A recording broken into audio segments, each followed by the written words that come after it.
두 번째 기사 제목은 흉악범만 조진다고 될 일이 아니다. 이건 너무 지겹게 얘기한 건데 진짜.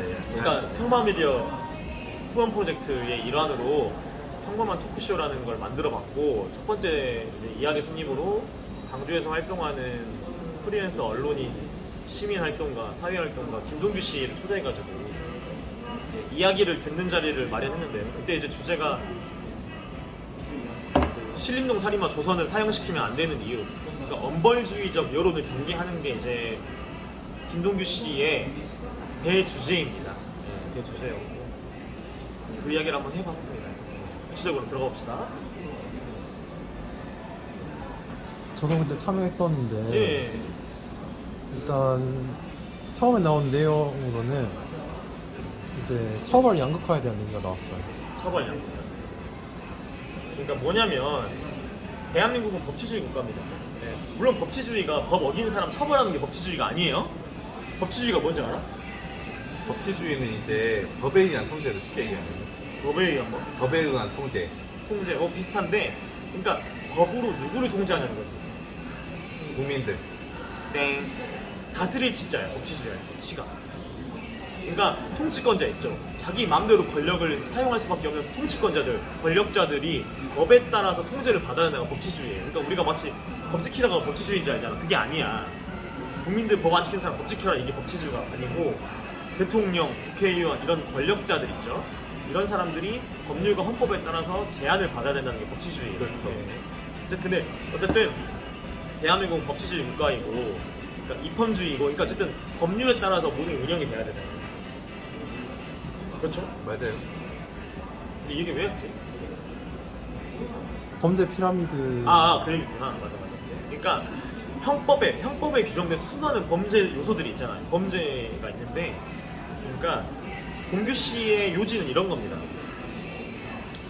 살인, 뭐 등등등, 살인과 같은 그런 약간 아주 강력한 흉악범, 이런 사람들에 대해서는 무기징역, 뭐 사형, 사형은 선고되지 않고 있지만, 뭐 가석범, 무기징역, 뭐 이런 것들이 강력하게 이제 선고가 되고 있어요. 처벌이 잘 되고 있는데, 기타 등등 성범죄, 음주운전, 화이트 칼라 범죄, 그 다음에 동물학대까지 포함해서 이런 부분에 대해서는 처벌이 잘 이루어지지 않고 있고, 반복적으로 그러니까 이런 유형의 범죄를 저지른 사람들을 실형을 선고하지 않고 있다는 거죠. 그러니까 흉악범만 조지고 흉악범 외에 다른 범죄에 대해서는 선고가 상대적으로 솜방망이 가볍다는 얘기예요. 그게 문제라는 거예요. 그게 핵심입니다. 그래서 처벌이 양극화다. 그런 맥락에서 감옥 더 짓자 이런 얘기. 그렇죠. 그래서 동규 씨가 말하는 거는 그래서 부동산 문제라고 표현하더라고요. 왜 맞아요. 부동산 문제냐? 감옥을 더 증설해야 되는데 감옥이 임비 현상, 그러니까 혐오 시설로 낙인 찍히다 보니까, 맞아요. 그러니까 어디다 지으려고 감옥을 지으려면은 머리에 이제 띠를 두고 반대를 합니다. 사람들이. 규정시설 자체가 이제 혐오 시설로 된 것도 있고, 그래서 보통 교도소 같은 경우는 다 외곽에 있잖아요. 계속 반대를 하니까 이게 이제 교도소를, 구치소를 증설하기가 너무나 어려운 일이죠. 그러니까 그게 문제니까, 감옥을 지금 포함해. 어쨌든 법무부가 감옥을 더 지으려고 정말 노력을 많이 하고 설득을 해야 된다는 거죠. 그래야 이 불균형적이고 이제 범죄 처벌이 양극화 문제를 해결할 수 있다는 거죠. 왜냐면 감옥이 많이 없으니까. 감옥이 정원이 꽉 찼거든요. 전라도에 섬이 많은데 그중에 빈샘을 갖다가 감옥을 만들면 참 좋을 것 같은데 어떨까요? 그러면 그게 무슨 관타나모 이것처럼, 네. 우리 그 미국에 있잖아 그런 아카트라잖아요. 그러니까 육지에다 짓긴 지어야 될 것 같아, 섬보다. 그러니까 뭐 섬이라고 반드시 그런 거 아닌 건 아닌데, 그러면 섬 사람들 더 싫어하겠죠. 그러니까 적절한 그 위성 도시에다 해야 될 것 같아 생각을. 아니면 무인도? 아니 그러니까 그건 관타나모잖아요. 자꾸 뭐 그렇게. 그러니까 흉악범 그런 거잖아요. 그러니까 어쨌든 뭐 섬도 좋고 어쨌든 감옥을 더 늘려야 된다는 얘기예요. 감옥에 이미 그러니까 그 이제 수용자들이 꽉 차가지고 판사들이 한국 사법 형사 체계를 책임지는 판사로서 사명감이 있으니까 감옥을 덜 몰리려고 할 수밖에 없다는 겁니다. 왜냐면 감옥이 꽉 찼으니까. 그러니까 실형 선고해야 될 것도 실형을 선고 안 하고 집행유예를 막 하고 이런다는 거죠. 집행유예는 실형 아니에요.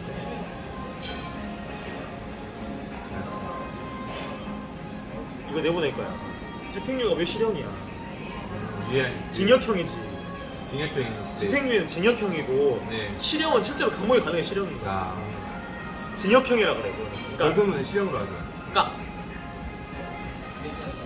벌금, 집행유예, 그다음에 실형이에요. 감옥 가는 게 실형이에요. 실형은 감옥 가는 거 실형이라고 그래요. 집행유예는 징역형이라고 그래요.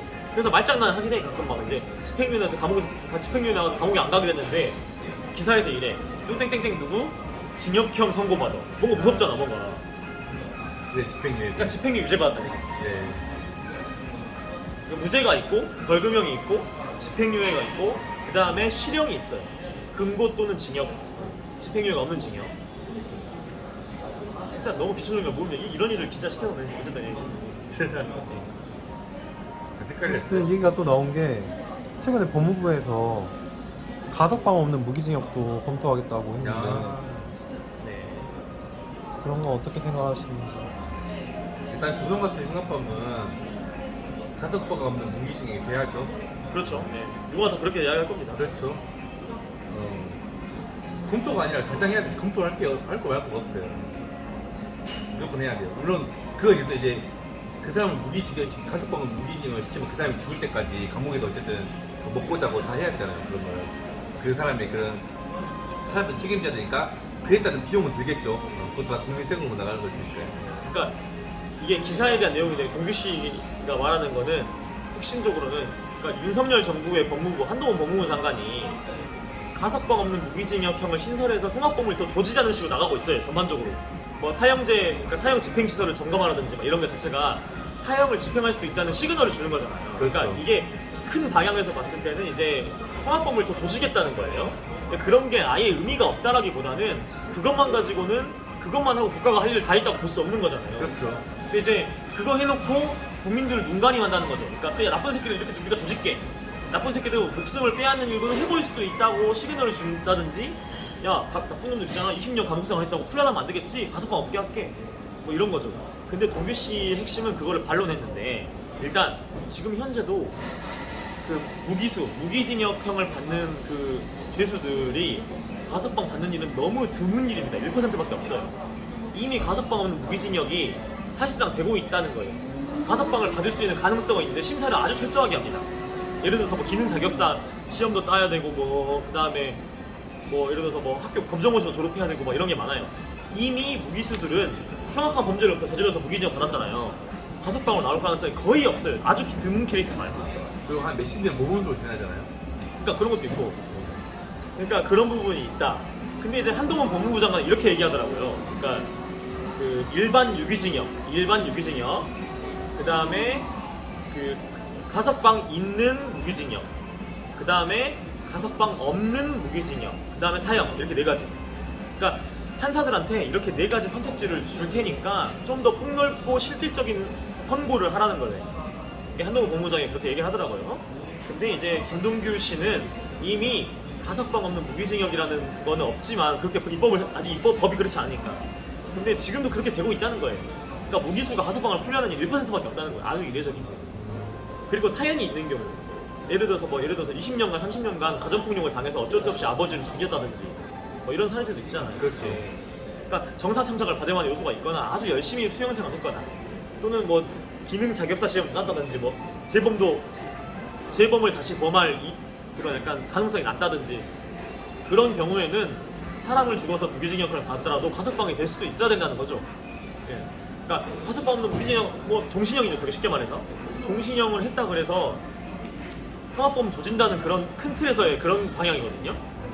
근데 그것만 가지고는 그러니까 범죄 예방, 그다음에 전과자 예방, 뭐 방법 이런 부분에서 국가가 해야 될 거를 좀 약간 약화시키는 부분. 국민들은 그걸 더 주목해야 되는데 야 흉악범 조질게 됐지? 이런 느낌인 거예요. 됐지가 아니죠. 국가가 해야 될 일 더 많죠. 행정안전부, 경찰청, 검찰청, 법무부가 해야 될 일 졸라 많죠. 그 얘기는 근데 쑥 들어가고 야 흉악범 조질게, 흉악범 감옥 못 나오게 할게, 흉악범 전문 교도소 만들게 이러고 훔치는 거야. 동규 씨는 이런 걸 동규 씨는 이런 흐름을 우려하고 있어요. 그러니까 그게 동규 씨의 큰 취지예요. 뭐 다른 거 있나요? 다 해버렸네. 있긴 한데 시간이 더 돼가지고 아니 뭐 이제 거의 마무리 됐으니까. 하여튼 마지막으로 진행할 거는 이제 박효영 기자님이 네네. 이제 동규 씨한테 물어봤던 것 중에 예, 기억하고 있네. 엄벌주의적 여론과 범죄 예방을 위한 구조적 개선